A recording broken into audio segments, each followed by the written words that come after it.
Welcome to Griffonomics, where we conduct financial investigations to define the risk before we look at the reward. Today, we're diving into the 21st Century Road to Housing Act. Yeah, it's a big one.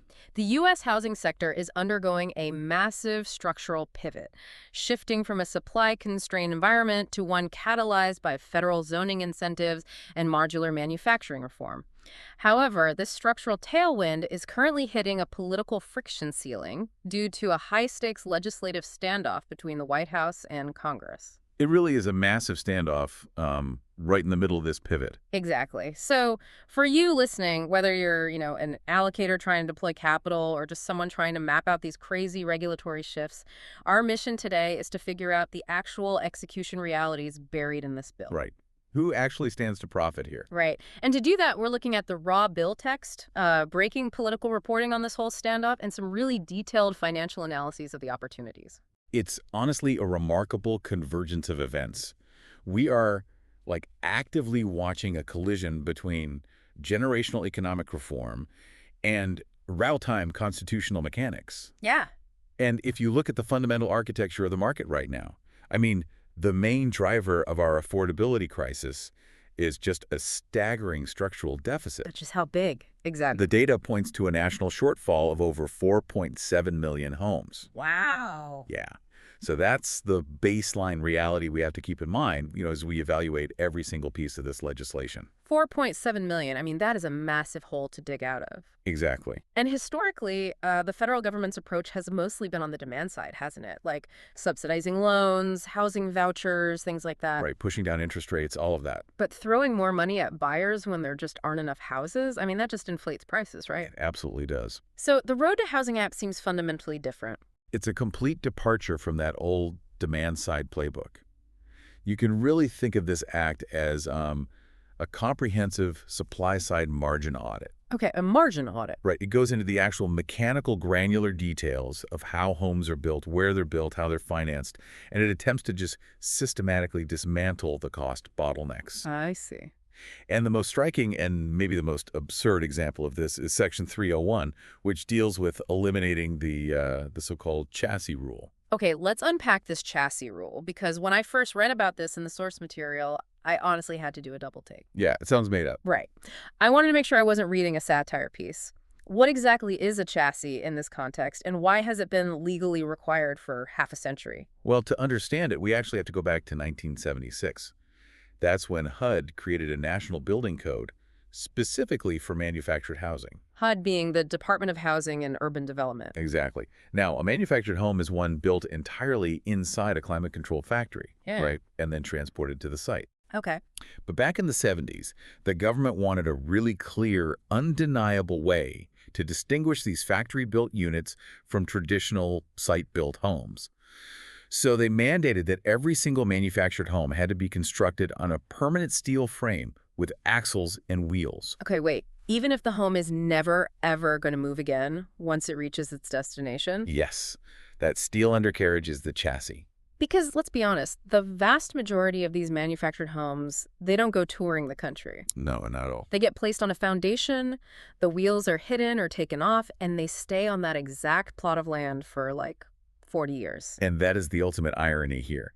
In practice, they are permanent structures. They get bolted to concrete, hooked up to the municipal sewer and water, lived in for decades. Right. But because of this decades-old statutory definition, manufacturers are forced by federal law to buy heavy steel I-beams, weld this massive undercarriage, attach axles, and just leave it all permanently integrated into the floor system of every unit. Wow. Yeah. But Section 301 of this new act officially amends that. It redefines manufactured housing to include homes built, quote, with or without a permanent chassis. Which brings me to this. It's as if the government had been forcing every new car manufacturer to sell their vehicles with a boat trailer permanently welded to the back. Cutting that requirement instantly changes the profit margins and where the product can be parked. That is exactly what it's like. It's perfectly put. So what does the math actually look like when they are finally allowed to drop that requirement? The immediate financial impact is just staggering, especially when you look at it through the lens of entry-level housing margins. Okay. According to the Bipartisan Policy Center, removing this mandate lowers production costs by an estimated $5,000 to $10,000 per unit.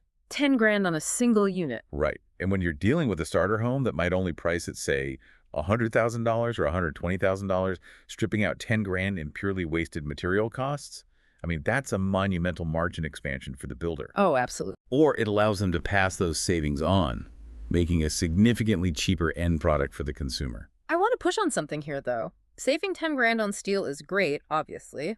But my understanding is that the chassis wasn't just a physical burden. It was a legal scarlet letter, wasn't it? Yes, that is a great way to put it. Doesn't the presence of that chassis basically dictate where you are even legally allowed to put the house? That is the most insidious part of the old regulation, and frankly, it's the most transformative part of Section 301. The chassis acts as a legal sorting mechanism. Oh, so. Historically, local zoning boards could look at a structure, see the steel frame and axles, and legally classify it as a mobile home or a trailer. And then they'd use their municipal zoning codes to ban it from traditional single-family neighborhoods, confining them to specific isolated parks on the edge of town. So it was essentially a zoning loophole for municipalities to keep lower-cost housing out of wealthier neighborhoods. Without a doubt. But by removing that chassis requirement, a home built in a factory is now structurally and visibly indistinguishable from a home built on-site by carpenters. It just looks like a regular house. Exactly. Once it sits on a foundation, it's just a house. So that seemingly minor technical change dramatically alters the addressable market. Right. It frees these homes to be placed in way more residential zones because local boards lose that primary legal mechanism for discrimination. So the unit economics improve, and the geographic map of where a builder can operate just explodes. Okay, so that handles the factory-built single-family side of the equation, but what about the urban centers? Yeah, that's a whole different beast. Because while we have this massive shortage of housing, we simultaneously have a glut of empty commercial real estate, right? Abandoned strip malls, half-empty office buildings downtown, defunct hotels. Everywhere, yeah. Does the Act address that specific mismatch? It does, and it attacks it aggressively through Section 210, which is titled the Reside Act. The Reside Act. Right, which stands for Revitalizing Empty Structures into Desirable Environments Act. This is where the feds are stepping in to subsidize the adaptive reuse of commercial real estate. Adaptive reuse meaning like converting an old office cubicle farm into a residential apartment building? Correct. The Reside Act establishes a massive competitive grant program spanning from 2027 through 2031. Okay. It offers direct federal grants ranging from $1 million up to $10 million, specifically to developers who convert these vacant properties into what the bill calls attainable housing. Wait, attainable housing. Let's define that. Sure. Because in the real estate world, terms like affordable or attainable get thrown around as marketing buzzwords all the time to secure tax breaks, and then the developer just ends up building luxury condos anyway. Oh, we see that all the time. What is the actual statutory definition in this bill? Yeah, the legislation provides a very strict guardrail here. It defines attainable housing as residential units serving households earning up to 120% of the area median income, or AMI. Okay, so there is a hard cap. Right. So to your point, this capital cannot be used to build a luxury downtown penthouse with a rooftop infinity pool. Yeah. It is strictly targeted at workforce housing, teachers, nurses, first responders who are priced out of the cities. Well, $10 million in grant money is a serious incentive. Absolutely. But if I'm a developer looking at a massive, empty 1980s office building, the physical construction cost isn't my only headache. Not even close. The regulatory friction of rezoning a commercial space into a residential space in a major city, that can take years. And time is money. Time is the most expensive invisible line item on any developer's pro forma. Right. The holding costs, like paying the interest on the debt you used to buy the empty building, property taxes, the insurance. Well, while making zero revenue. Exactly. While the property just sits there as you wait for permits, that will destroy the internal rate of return on any project. But the authors of the Road to Housing Act understood this perfectly. So what did they do? The financial genius here isn't just the RESID grant money. It is how the Act pairs that capital with massive regulatory relief at the federal level. Okay, walk me through the mechanics of that relief. How exactly does the federal government speed up a local construction project? This brings us to Section 206, the Unlocking Housing Supply Through Streamlined and Modernized Reviews Act. This section meticulously outlines targeted exemptions from NEPA, the National Environmental Policy Act. Oh, I've heard developers complain about NEPA before. It's notoriously slow, right? We are talking about environmental impact studies that read like encyclopedias. They are incredibly comprehensive, yeah. Yeah, NEPA was passed in 1970 to ensure federal agencies consider environmental consequences. sure. But over the decades, the Environmental Impact Statement, the EIS, has become kind of a weaponized bureaucratic process. You have to draft a massive document, submit it for public comment, revise it, And wait forever. and often fight off litigation from local NMBOI groups, not in my backyard groups. They use the NEPA process specifically to stall development they don't like. A full NEPA review can take anywhere from 3 to 7 years. Wait, 7 years? Yeah. If I have to hold a vacant, non-revenue generating office building for 7 years while paying like 8% interest on the debt, my project is dead before I even pour concrete. Precisely. The holding cost would bankrupt almost any adaptive reuse project. But under Section 206 of this new act, there are explicit statutory exemptions from NEPA for 2 very specific categories. Which are? First, for infill projects, defined as development on previously disturbed land under 5 acres. And second, crucially for our commercial real estate discussion, it provides a NEPA exemption for the direct conversion of existing office buildings into residential developments. Are there conditions on that? Yes, provided the building's physical footprint or size doesn't increase by more than 20%. So if you acquire an empty commercial building in a downtown core and you aren't tearing it down to build a massive new wing or, expanding the foundation out into untouched land, if you are just gutting the inside and turning it into apartments, you can legally skip that multi-year environmental impact study entirely. You skip the federal NEPA bottleneck entirely. Wow. Think about what that does to a developer's spreadsheet. You take a project timeline from acquisition to cash flowing occupancy, and you compress it by months, if not years. That's huge. When you combine subsidized federal capital, like those $10 million RAISA grants, with an accelerated, legally protected timeline, you completely alter the financial viability of converting commercial real estate. You are turning dead assets into cash-flowing workforce housing at just an unprecedented velocity. That is a staggering structural tailwind for the supply side. It really is. But here is where the narrative shifts from economic theory to political reality. And frankly, it gets a bit chaotic. Very chaotic. We are sitting here breaking down this generational piece of legislation packed with margin improvements. It clearly addresses a massive national crisis. But right now, none of this is happening. The bill is sitting in absolute political limbo. Yeah, dead in the water. Let's pivot and look at the political impasse and the paradox of automatic enactment. Because the contrast between the legislative consensus and the executive freeze is wild. It's truly unprecedented in modern economic reform. To understand the sheer scale of the bipartisan agreement on this act, you just have to look at the roll call votes. What were they? In an era of intense hyperpartisanship, the Senate passed this legislation by a vote of 85-5. Oh, wow. And the House of Representatives passed it 358-32. You don't see margins like 85-5 on renaming a post office, let alone overhauling national housing regulations. Exactly. They were setting this up for a massive White House signing ceremony, right? Like a huge victory lap ahead of the midterms. They were. The stage was literally set. And then just 2 hours before the scheduled signing ceremony on June 24th, President Trump canceled it. 2 hours before? 2 hours. He issued a stark ultimatum, stating he is officially withholding his signature from the Road to Housing Act until Congress passes a completely separate, unrelated piece of legislation, the AFEV America Act. Okay, as an allocator trying to understand the timeline of my investments, I need to know what this wedge issue is. We need to be completely objective here and break down exactly what the Save America Act is. Right. Because this is the single object holding up billions of dollars in housing reform. Well, impartially speaking, based on the text of the bill, the Save America Act, the Safeguard American Voter Eligibility Act, is a voting eligibility and election integrity bill. Okay. Its primary provisions require individuals to provide documented proof of U.S. citizenship, like a passport or certified birth certificate, to register to vote in federal elections. Got it. It also mandates that states actively audit and purge non-citizens from their existing voter registration rolls. So it is strictly an election mechanics bill. It has absolutely nothing to do with housing, zoning, or banking. Nothing at all. Yeah. But the president has publicly labeled the passage of the SAVE Act a national emergency, elevating it above all other priorities, including the housing crisis. Okay, but how is Congress responding to that? Well, this hardline stance has created a severe battle over legislative mechanics. Republican leadership in the Senate, including Majority Leader John Thune, have been unusually blunt. What are they saying?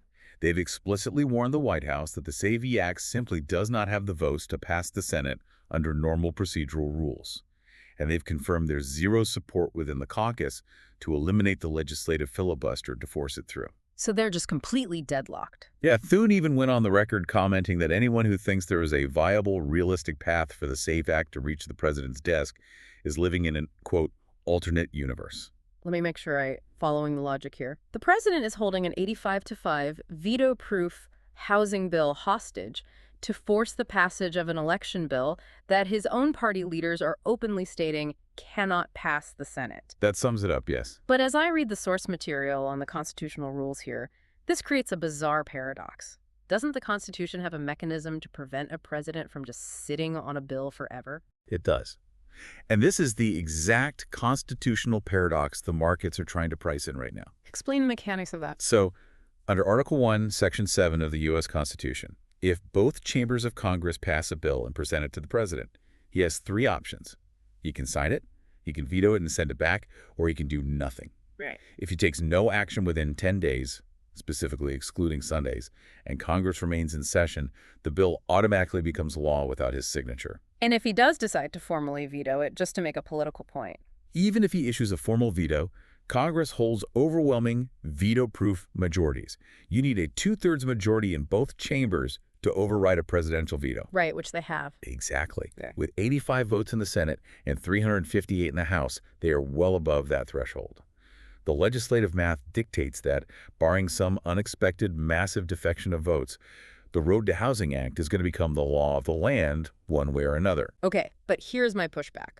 If the Constitution guarantees this becomes law in 10 days, regardless of the signing ceremony, why is the market pricing in so much panic? It's a fair question.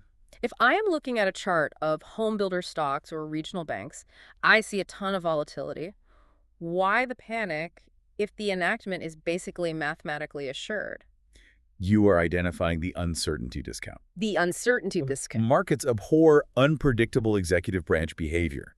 Investors understand that the text of a bill becoming law is really only the first step. The actual execution and implementation of that law requires a cooperative, functioning executive branch. Oh, I see. If the White House is openly hostile to the legislation, investors immediately worry about administrative friction. Will the federal agencies drag their feet on writing the specific rules required to implement the FHA draw schedules? Or delay the grant money. Exactly. Will the Treasury Department delay the release of the reside grants? Will the interagency task forces simply fail to meet? That fear of the administrative state drag gets priced directly into the stocks of the companies relying on those federal tailwinds. That makes perfect sense. The law is just paper until an agency actually writes the check. Exactly. Now, we've talked about the massive bipartisan support, but there were 5 dissenting votes in the Senate. 5 Republicans voted against this bill. Senators Mike Lee, Tommy Tuberville, Rand Paul, Rick Scott, and Ron Johnson. Yes, the conservative dissent. In a bill that seemingly unleashes the free market to cut red tape and build more houses, what was their argument against it? It is a critical perspective to examine because it signals the underlying ideological fault lines for future policy. Their dissent was fundamentally rooted in a deep skepticism of federal overreach. Okay. If you review their floor speeches, Senators Lee and Tuberville argued that the Road to Housing Act drastically increases the federal government's involvement in the local housing market. Which part specifically? They pointed to the expansion of HUD's budget and influence. Their core philosophy is that housing shortages should be addressed strictly through deregulation and free market solutions, not by creating massive new federal grant programs that pick winners and losers. So they view these $10 million financial carrots as just more bureaucratic meddling, kind of masking a federal takeover of local zoning. Exactly. They see it as coercive federalism. Furthermore, Senator Paul raised intense objections regarding property rights. What was his focus? He specifically targeted the bill's restrictions on institutional investors, which we'll discuss shortly. His argument is that the government has no constitutional authority to dictate to a private property owner who they can or cannot sell their home to. Interesting. And what about Scott? Senator Scott focused heavily on the macroeconomic picture. He argued that the bill entirely ignores the root causes of the housing crisis: inflation and rampant congressional spending. So he thinks it's inflationary. Right. From his perspective, printing billions of dollars for new housing grants while inflation runs hot is just pouring gasoline on a fire. Makes sense from that perspective. And finally, aligning closely with the president's current ultimatum, senators like Tuberville argue that Congress should not be passing any major economic packages until they prioritize the Save America Act and secure the border and election integrity. It's a fascinating split. You have this massive bipartisan coalition saying, we have a 4.7 million home deficit, we need to incentivize building immediately, and a small, vocal conservative wing saying the federal government is the problem and more federal money shouldn't be involved in the building process at all. Exactly. It's a fundamental philosophical divide. Which brings us perfectly to Senator Paul's specific objection. Yeah. And frankly, the most controversial, click-heavy headline in this whole legislative package, the Wall Street ban. Let's do a forensic sector roll-off on Title X. Yeah, Title X is undoubtedly the most aggressively debated section of the Road to Housing Act. It contains the highly publicized, quote, homes are for people, not corporations provision. If we strip away the political rhetoric and perform a strict forensic audit of the statutory text, Title X establishes a rigid statutory ban preventing large institutional investors from purchasing existing single-family properties. Okay, how exactly does the bill define a large institutional investor? Because you watch the evening news, and that term gets thrown around to describe anyone from a massive private equity firm to, like, a guy who owns 3 rental properties. Where is the legal line drawn? The legislation actually provides a very precise numerical definition. Yeah. It defines a large institutional investor as any for-profit entity that directly or indirectly owns, manages, or controls 350 or more single-family homes. 350. Yes. If you hit that 350 home threshold, a hard cap comes down. You are legally barred from purchasing any more existing single-family homes in the United States. Wow. And the enforcement mechanism is brutal. The penalties for violating this ban are up to $1 million per violation or 3 times the purchase price of the property, whichever is greater. $1 million per house. That isn't a slap on the wrist. That is designed to be an absolute existential deterrent. Completely. So on the surface, reading the headlines, this looks like a death blow to single-family rental REITs, the massive real estate investment trusts that have been buying up neighborhoods. But our sources, the financial analyses, suggest the market panic surrounding this ban is completely overblown. Open up the contrarian playbook for me. Why shouldn't a REIT investor be running for the hills right now? Because when you bypass the political talking points and dig into the macroeconomic data and the specific statutory loopholes within the text, you find a very different operational reality. Okay, break it down. First, let's look at the fundamental floor of the market. Despite the prevalent narrative about Wall Street behemoths crowding out everyday families and buying up all the starter homes, research shows that large institutional investors actually own only about 1% of the total U.S. single-family housing stock. Wait, hold on. 1%, that's it. That's it? The way it's talked about in the media, you'd think they own half the country. I know, but their overall footprint is surprisingly minuscule in the grand scheme of a market with over 80 million single-family homes. So sidelining them from purchasing existing inventory is not going to drastically alter the underlying macroeconomic pricing of the housing market. It is a drop in the bucket. I see. But more importantly for the REITs themselves, we have to unpack what the bill calls accepted purchases. I see where this is going. So the Wall Street ban is basically a bouncer at a club. Everyone who is already inside gets to stay, and new VIPs are still allowed in, but only if they agree to build the club a brand new table first. That is an incredibly accurate way to visualize it. Everyone inside gets to stay because the legislation explicitly states that existing portfolios are grandfathered in. So they don't have to sell anything. Nope. No large institutional investor is being forced to divest, liquidate, or sell off the homes they already own.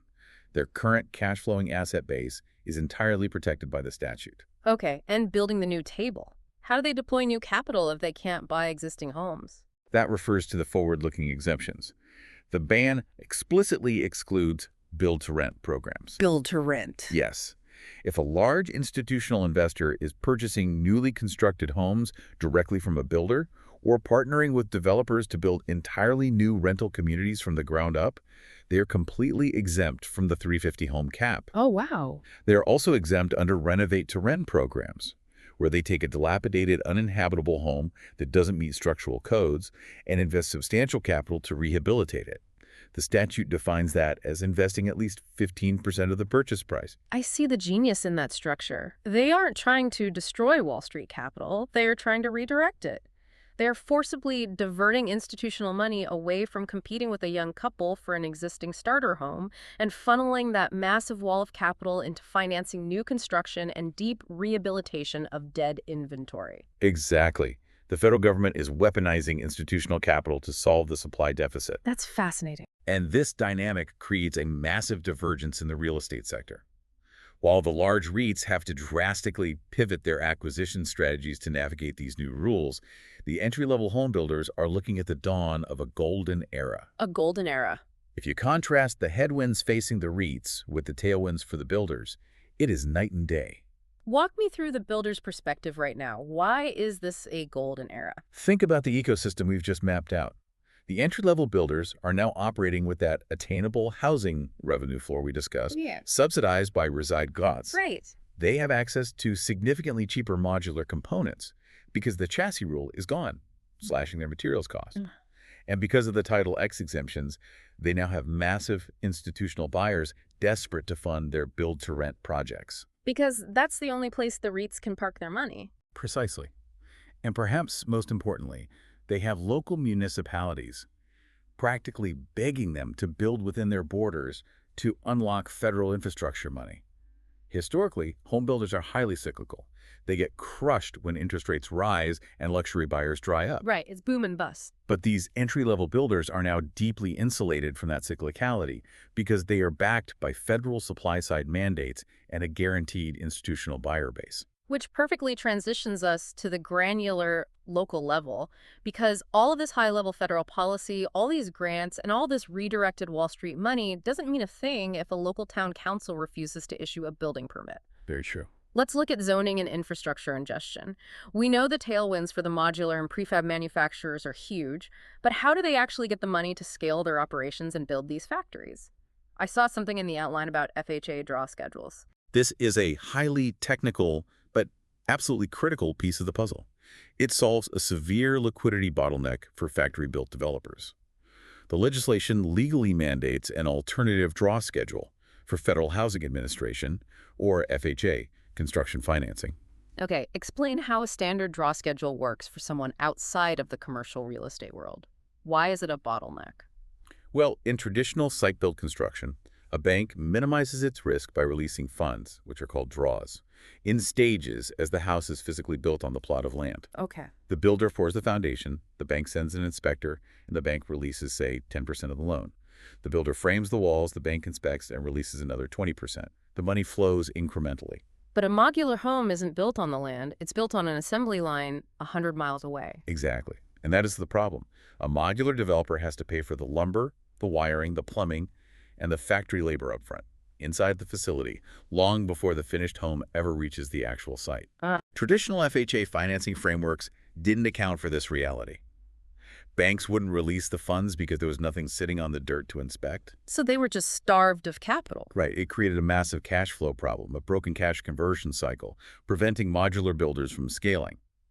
But Section 202 of the Act forces the FHA to create a new regulatory draw schedule that legally permits liquidity to flow to the manufacturer while the home is still on the assembly line, using the factory itself as the inspection point. That is a massive operational game changer. You are unblocking the plumbing of construction finance. Absolutely. But the biggest hurdle to building isn't just money, it's local resistance, the NMBY problem. As we noted when discussing the conservative dissent, the federal government can't legally force a stubborn, hyper-local town council to change its zoning laws. So how does this bill actually get local NMBYs to allow high-density building? It relies entirely on a financial carrot approach. It is about starving non-compliant towns of federal infrastructure dollars while showering compliant municipalities with cash. This is the explicit mechanism behind Section 208, the Innovation Fund. Show me the money. How big is the carrot? The Innovation Fund awards highly coveted grants of up to $10 million directly to local governments. But the catch is that they only receive this money if they can demonstrate objective, measurable improvements in housing supply growth and proactively reduce local barriers. Like what? Well, the statutory text explicitly lists the types of initiatives that win this money. For example, a town gets points for eliminating off-street parking requirements Let's pause there. Why are off-street parking requirements such a big deal for housing density? because space is finite.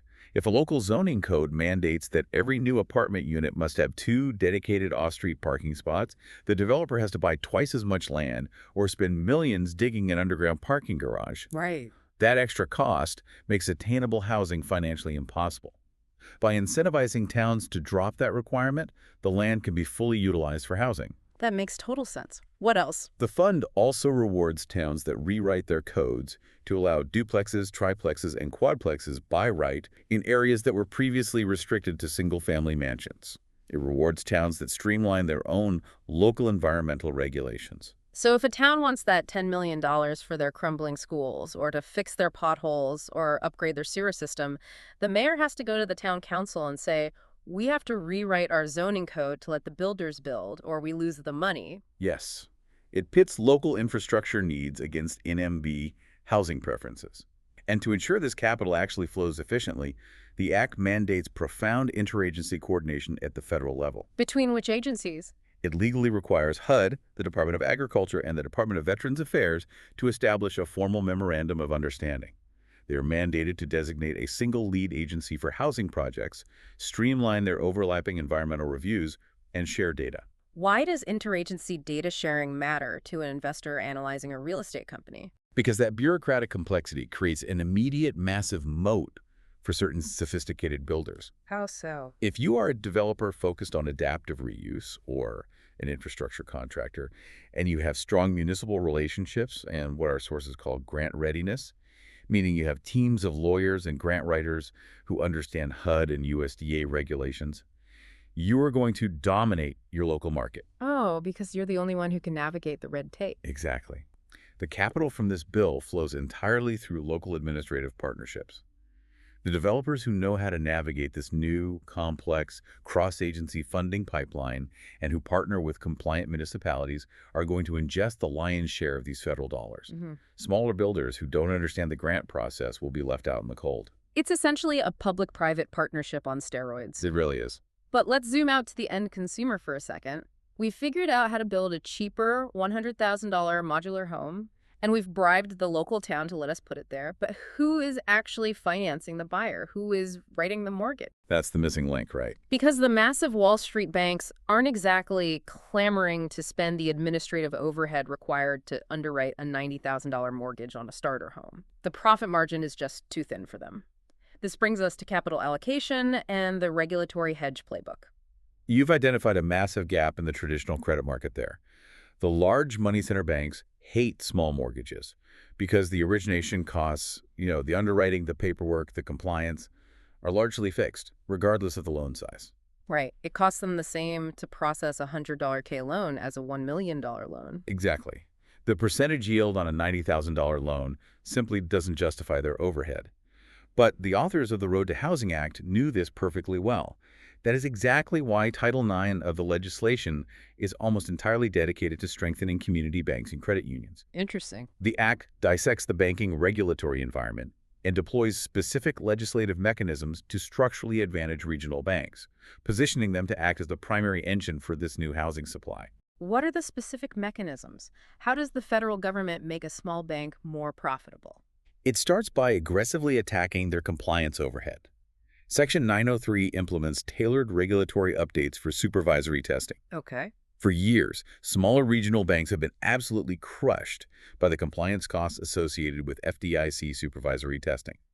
They have to hire armies of risk officers and consultants just to pass stress tests designed for massive international banks. Just burning cash on compliance? Right. This act directly lowers that overhead by doubling the asset threshold for the highly burdensome tests, raising the floor from $3 billion to $6 billion. It's like moving the community banking sector from dial-up to broadband. By slashing the compliance overhead, the banks suddenly have the bandwidth to flood local markets with the small-dollar mortgages the government wants them to issue. That is the exact mathematical result. When a bank reduces its selling, general, and administrative expenses, its SG&A, that capital is directly accretive to the bottom line and can be deployed for lending. Wow. But the Act goes even further by altering the mechanics of how these banks raise funds. It expands deposit access by allowing well-capitalized community institutions to accept custodial deposits up to 20% of their total liabilities without having to classify them as brokered deposits. Hold on, let's define those terms for the non-bankers listening. What is the actual difference between a custodial deposit and a brokered deposit, and why does that translate to cheaper mortgages for homebuyers? It comes down to regulatory scrutiny and the cost of capital. A brokered deposit is essentially hot money. It's when a bank pays a third-party broker to funnel large deposits from investors into their bank, usually by offering higher than average interest rates. Okay, so it's yield-chasing money. Exactly. Because this money is chasing yield, it can flee the bank quickly if rates change, making it highly risky. Yeah. Regulators heavily penalize banks holding too many brokered deposits, forcing them to hold more capital in reserve and pay higher insurance premiums. Got it. And custodial deposits.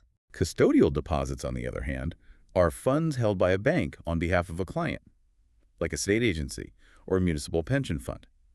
By allowing community banks to take in these massive custodial deposits without branding them with the toxic brokered label, the bank avoids the regulatory penalties. So they are getting access to a massive pool of much cheaper, stable funding. Precisely. A cheaper cost of capital directly drives net interest margin expansion. They borrow the money cheaply from the custodial accounts and lend it out at a higher mortgage rate, capturing a wider spread. That makes total sense. And the bill explicitly connects this newly expanded, cheaper liquidity to the authorization of a new small dollar mortgage pilot program, which is specifically designed by the government to incentivize and backstop loans of $100,000 or less. Which pairs absolutely perfectly with the $100,000 modular homes the entry-level builders are now going to be producing because we cut the chassis rule. It is a completely integrated, self-sustaining ecosystem. It is a closed loop of federal policy.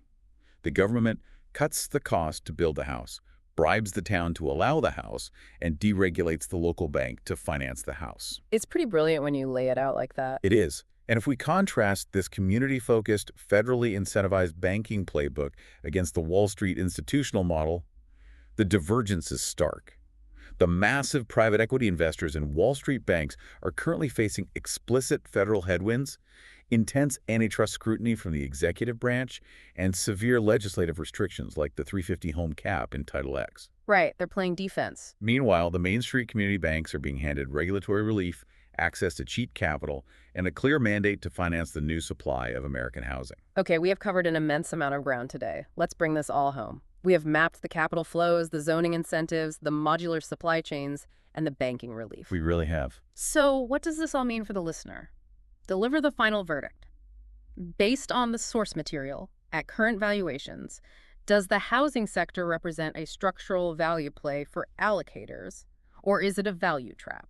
Well, if we synthesize the investment case based entirely on the mechanics of the legislation we've reviewed, the verdict is yes, it is a profound structural value play, but with a critical, glaring caveat regarding execution. Okay. To apply the analogy you used earlier regarding infrastructure, you can no longer view the entry-level housing sector merely as a cyclical real estate play that rises and falls with consumer sentiment.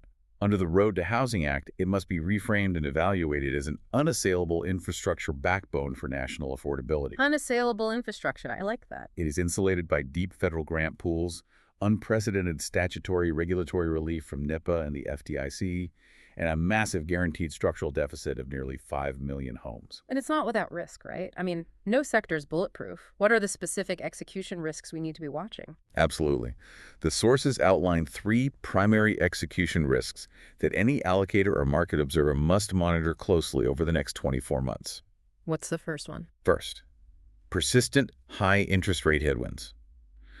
Regardless of how much the government subsidizes supply, mortgage rates hovering over 7%, combined with a high cost of corporate debt, could entirely offset the supply-side savings for builders who lack strong fortress balance sheets. Right. If a developer is heavily overleveraged and relying on floating rate debt, saving $10,000 on a modular steel chassis won't save them from crushing interest payments. The macroeconomic environment still dictates the gravity of the market. Right, macro is still the ultimate boss. What's the second risk? The second is the lag in local zoning implementation. We call this the structural conversion lag. Structural conversion lag. Yeah. The harsh reality is that updating local municipal zoning codes, writing applications for federal grants, and navigating the new interagency MOUs, all that takes time. Even with a $10 million financial carrot dangling in front of them, local city councils move at a glacial pace. This means revenue realization for developers relying on the Innovation Fund or the Reside Act is a medium to long-term play. It is not an overnight earnings beat for the next quarter. And the third risk brings us right back to where we started, the elephant in the room. Election year political volatility. We are dealing with the acute threat of prolonged gridlock. As we discussed, the Trump Congress standoff over the Save America Act introduces massive headline noise and uncertainty. It's a huge wild card. The potential for federal agencies to be caught in the political crossfire, to have their funding delayed, their leadership vacated, or their administrators directed to stall implementation out of spite, that is a real and present danger to the timeline of these housing investments. So if you are listening to this right now, whether you are managing a portfolio or simply trying to understand why your local real estate market is changing, the takeaway isn't just about picking a random company that builds houses. No, not at all. For you as an allocator or just someone trying to understand the market, the takeaway isn't just about who builds the houses. It's about looking at who holds the local zoning relationships and who has the cheapest cost of capital to weather the political storm. It's about looking closely at the community banks and the modular builders who are perfectly positioned to catch this specific legislative tailwind. Precisely. It is about identifying the specific entities whose operational realities flawlessly align with the new statutory framework. Absolutely. But to leave you with a final puzzle to mull over as we watch the news cycle this winter, consider the constitutional paradox we touched on earlier regarding the 10-day enactment clock. Right. What if it just passes? Exactly. If that clock expires and the Road to Housing Act automatically becomes the law of the land over the president's objections, what actually happens next? Right. What happens if a hostile executive branch simply refuses to staff the required interagency task forces? What if the Treasury Secretary refuses to write the operational regulations, or HUD refuses to physically release the allocated grant money to the towns? That would be unprecedented. Can a law actually function? Can it literally exist in the real world if the federal agencies mandated to enforce it are ordered by the chief executive to stand down? Risk defined. Portfolio protected.